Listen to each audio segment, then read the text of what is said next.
انت تعرف يا صديقي انك عندك عضله مصنفه ان اهم عضله في جسمك كله، انت 90% مش بتتمرنها ولا تعرف ان هي ليها تمرين اصلا. كلنا يا صديقي للاسف بنروح الجيم عشان الفورمه والعضلات والقوه والكلام الجميل ده، بنكبر السكيليتال ماسلز او العضلات الهيكليه اللي على العظم دي علشان تحركنا بقى يمين وشمال. ورغم ان احنا رياضيين نروح الجيم مش عارفين ان في عضله لازم نمرنها لانها كمان بتتحكم في كل العضلات اللي انت شايفها على جسمك. وبدون تشويق اكتر من كده، العضله دي يا صديقي هي عضله القلب. اللي انت بتقوله ده عم زين هو عضله القلب ليها تمرين؟ احب يا صديقي اصدمك ان في تمارين لعضله القلب، مش تمرين واحد كمان. عضله القلب يا صديقي او ما تعرف بالكاردياك ماسل، ده مصطلح لاتيني معناه عضله القلب، وهي تعتبر المضخه الرئيسيه اللي بتضخ الدم للجسم والعضلات. ايوه، طب وبنمرنها ازاي يا عم زين؟ احب اقول لك يا صديقي ان احنا كل يوم بنتمرنها واحنا مش واخدين بالنا، لما بنروح الجيم، لما بنطلع سلم، لما بنتمشى، لما بنعمل اي مجهود، او حتى واحنا مرتاحين برضه عضله القلب شغاله. طب فين المشكله؟ طب ما احنا بنمرنها اهو. انت لما بتعمل اي مجهود، بتروح جيم، بتطلع سلالم، بتتمشى، بتعمل اي مجهود بيعلي طبعا نبضات القلب، ده مش معناه قطعا يعني ان انت بتمرن عضله القلب. تمارين عضله القلب يا صديقي اسمها الكارديو، وجايه طبعا من كلمه كاردياك ماسل اللي هو المصطلح اللاتيني. الكارديو يا صديقي ما ينفعش يبقى عشوائي، لازم بيكون محسوب زي التدريب بالظبط.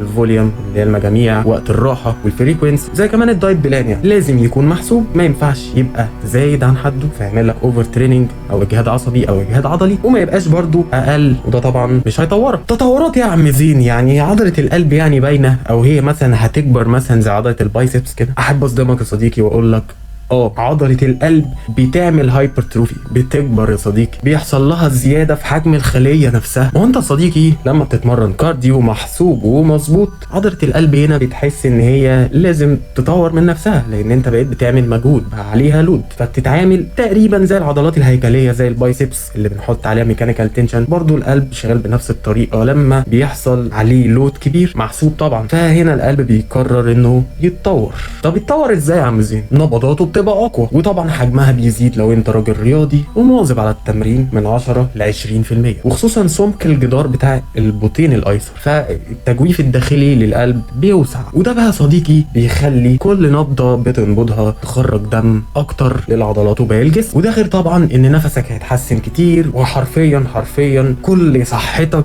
واعضائك الحيويه والوظائف بتاعت جسمك كلها هتتحسن كلها حرفيا لحد ال6 درايف. كمان النهجان بقى اللي كنت بتنهجه وانت طالع السلم او انت بتعمل اي مجهود هيروح. لو تبص على لعيبه الكوره، لو قستلهم النبض بتاع القلب هتلاقيه بطيء مقارنه بشخص تاني مش رياضي، وده علشان النبضه الواحده بتخرج دم اكتر. وده طبعا يا صديقي هينعكس عليه صحتك بالكامل. لو قعدنا نقول الفوائد اللي هتعود عليك لما قلبك يتطور من الكارديو، عايزين بتاع 5 6 7 حلقات. فعشان كده يا صديقي اي حد جيماوي في اوف سيزون، ده مش معناه انه ما يلعبش كارديو، لان الكارديو مش علشان خساره الدهون، وقلت كده كتير. لما تيجي تحسبها هتلاقي ان القلب مضخه الجسم بيضخ الدم، والدم ده بيبقى شايل غذاء، بيبقى شايل غازات، بيوصل الغذاء للعضلات وباقي الجسم والاكسجين، وكمان بياخد كمان مخلفات من العضله اللي هي بتطلع في الزفير عن طريق الرئتين. وتعالى اخدك معايا رحله اخليك تحاول تتخيل معايا القلب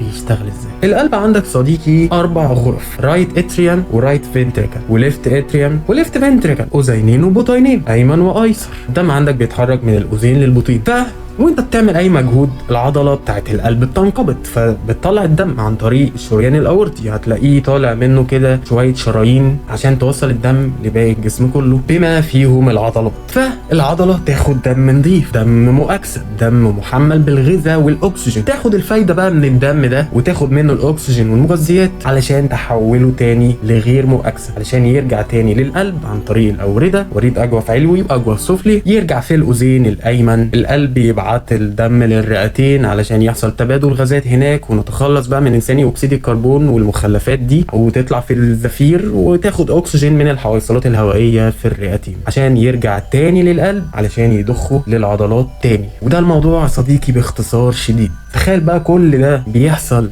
في في النبضه الواحده يا صديقي. سبحان الله. يعني انت في الوقت الحالي عندك دم طالع ودم نازل وتبادل غازات، ودم يوصل للاذين، ولترات الدورات الدمويه الدمويه اللي بتحصل عندك في الدقيقه. فخلاصه الفيديو والرساله اللي انا جاي اقولها النهارده انك تهتم بعضله القلب عن طريق تمارين الكارديو، سواء بقى كان تريدميل، كان بايك، كان اي تمرين كارديو بيشغل عضله القلب بانتظام، ما يكونش طبعا بشكل عشوائي، علشان ده اللي هيقوي عضله القلب. فلما قلبك يبقى قوي هتقدر ان انت توصل لاي هدف رياضي، سواء كانت رياضه قتاليه، رياضه جماعيه، رياضه فرديه تنافسيه، او انت بتعمل عضلات. وحتى لو انت مش رياضي يعني يا صديقي، ما هو الكارديو في حد ذاته رياضه. وما تنساش انك حتى لو بتعمل هايبرتروفي فلازم تتمرن كارديو عشان القلب يضخ دم للعضلات محمل بالغذاء والاكسجين علشان العضله تكبر. فلو القلب ضعيف هيبقى الضخ كمان ضعيف.